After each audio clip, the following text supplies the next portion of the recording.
बेटियां हैं तो क्यों? तो इसका जवाब होता है ये समाज, और ख़ासकर आदमी नहीं होते, औरतें ही होती हैं। बार बेटा हो जाता तो और अच्छा रहता। उन हेलो फ्रेंड्स, राधे राधे। मैं भावना शर्मा अपने चैनल प्रेगनेंसी ब्लॉग में आप सभी का स्वागत करती हूँ।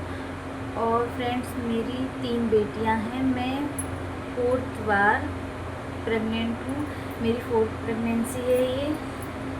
तो आप सोच रहे होंगे कि जब 3 बेटियां हैं तो क्यों?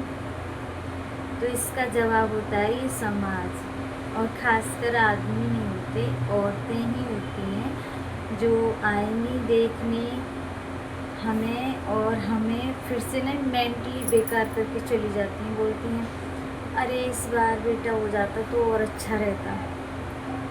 उनका ये जवाब नहीं, वो ये नहीं सोचती हैं कि ये जो हम बोल रहे हैं उससे इन पर क्या असर पड़ेगा, और असर पड़ता है। किसी किसी जगह तो ना परहेज भी करते हैं। अगर आप लोग इस बात से सहमत हो ना तो मुझे कमेंट में ज़रूर बताना कि बेटियों वाली माँ के साथ जो बेटे वाली माँ होती है ना, वो क्या करती है। मैं खुद का बता रही हूँ, खुद का मैंने खुद झेला है कि जिसके भी बेटा हुआ है, मैं वहाँ गई हूँ तो मुझे गोद में नहीं दिया जाता, और फिर मैंने जाना बंद कर दिया। भाई बेटियाँ क्या कान में से थोड़ा ही पैदा हो जाती हैं? ये बताइए, बेटियों के टाइम पर भी उतना ही दर्द होता है और उसी तरह पाली जाती हैं। एक बच्चे की परवरिश 5 साल में होती है। मेरी 3 बेटियाँ हैं, मैं घर में अकेली हूँ, सास नहीं है, ननद मेरी दोनों की शादी हो गई है। तो मुझे अपनी फैमिली से कोई दिक्कत नहीं। मेरी फैमिली जो है ना, मेरी ननद के पास भी बेटे हैं दोनों के, और मेरे मायके में भी मेरी भाभीयों के पास हैं। वहाँ से मुझे कोई प्रॉब्लम नहीं है, क्योंकि वो एक दूसरी सोच वाले लोग नहीं हैं। तो मैं ये जो बात कर रही हूँ उनके लिए कर रही हूँ जो इतनी छोटी सोच के लोग होते हैं ना कि बस बेटा ही संतान है, वो उनके बारे में ही बोल रही हूँ। तो वो लोग मजबूर कर देते हैं कि हम ये ऐसा करें।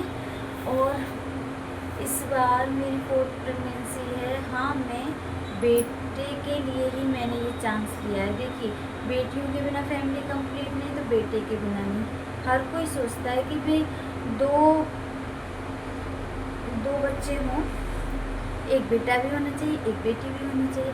ऐसा नहीं है कि बेटा है तो बेटी नहीं हो, नहीं, बेटी है तो बेटा भी, और बेटा है तो बेटी भी होनी चाहिए, क्योंकि फैमिली तभी कंप्लीट होती है। पर कोई नहीं, जब नसीब में नहीं है या फिर हमें नहीं मिल रहा है तो ऐसा भी नहीं है कि ज़बरदस्ती, ऐसा भी नहीं होता है। इस बार मैंने भगवान से बस यही दुआ की है कि मैंने तो झेल लिया, मैंने तो सुन लिया। अब मेरी बच्चियाँ राखी ध्वज पर जब किसी को बोलें कि हम राखी बांध दें तो फिर उधर से मना हो जाती है। तो ये सब सोच मेरे दिमाग में थी, तो मैंने ये लास्ट चांस लिया है। और हे कान्हा जी, हे माधव, इस बार मेरी बेटियों की मन की ज़रूर कर देना, क्योंकि संतान चाहे कोई भी हो, हम चाहते हैं वो खुश रहें, हम उसके सारे अरमान पूरे कर सकें, चाहे फिर वो बेटी हो या बेटा हो। और रहा बेटियों में, तो इतना प्यार हम अपनी बेटियों को करते हैं ना, शायद हम अपने बेटे को नहीं कर पाए। क्यों? क्योंकि पहला बच्चा भी बहुत प्यारा होता है, और बेटियों को मेरे हस्बैंड ने इतना मानते हैं कि उनकी तो इच्छा भी नहीं थी कि मैं ये प्रेगनेंसी करूं। वो 2 बेटियों के बाद मना करने लगे थे, पर तीसरी बेटी हुई, वो और खुश हुए, उसको और ज़्यादा प्यार करते हैं। बस ये प्रेगनेंसी करने का सिर्फ मेरी इच्छा है घर में अकेली की, क्योंकि मेरे हस्बैंड तैयार नहीं थे। वो कहते हैं अब जो भी होगा तुम्हारे लिए होगा, तुम्हारी मर्ज़ी से होगा। बहरहाल मैं अपनी बेटियों को 1% भी ये फील नहीं कराऊंगा कि मुझे बेटा है, तो मैं ये नहीं करूँगा चाहे कुछ भी हो जाए।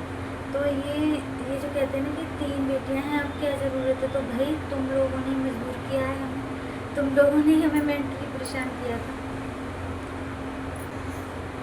अगर आप लोगों के साथ भी आसपास ऐसे लोग हैं या होता है तो प्लीज़ कमेंट करके ज़रूर बताइएगा, और वीडियो अच्छा लगे तो लाइक शेयर सब्सक्राइब ज़रूर कीजिएगा। राधे राधे। मुझसे जुड़े रहिएगा देखने के लिए कि आगे मेरी प्रेगनेंसी में मुझे क्या होगा। 9 मंथ मेरा लग गया है।